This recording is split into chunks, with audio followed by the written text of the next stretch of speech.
A man's love of nature and natural ability has given him a greater appreciation for the world around him. Local News 8's Linda Larson introduces us to a local artist who is looking back on a lifetime of beauty. Even as a young boy, Sam Jones was a gifted artist, and now he has a lifetime of that art as a lasting testament of his talents. I just like to do it. I don't keep track of my time when I do something.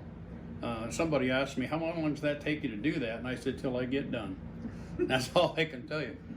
Sam and his wife Candy live in St. Anthony. Health issues have had him on hospice care for the last few months, but he was willing to talk to us about how he creates the beautiful pieces. I see it in my mind's eye, and it's kind of hard to explain. But I look at a piece of bark like this one here. It was just an old chunk of bark. And I thought, well, you know, that would make a good mountain man. So I see it in, before I do it, I know what it's going to look like before I start. Kind of crazy.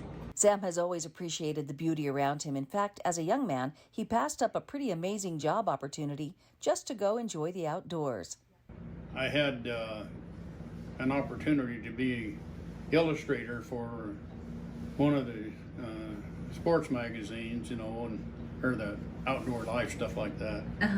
And of course, you're kind of young and don't have many brains, so I turned that down. I had other things to do like fish. Even though his art could bring in much higher prices, he realizes that people in the area might not have the money to buy his work.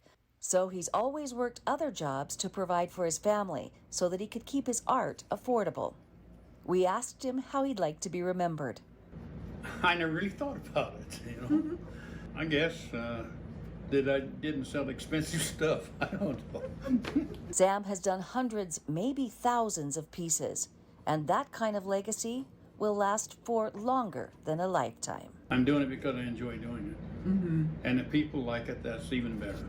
Right. You know, and it's something that I guess some folks kind of find that hard to understand, but I don't. I think it's just a nice way to show appreciation for what you've got. In St. Anthony, I'm Linda Larson.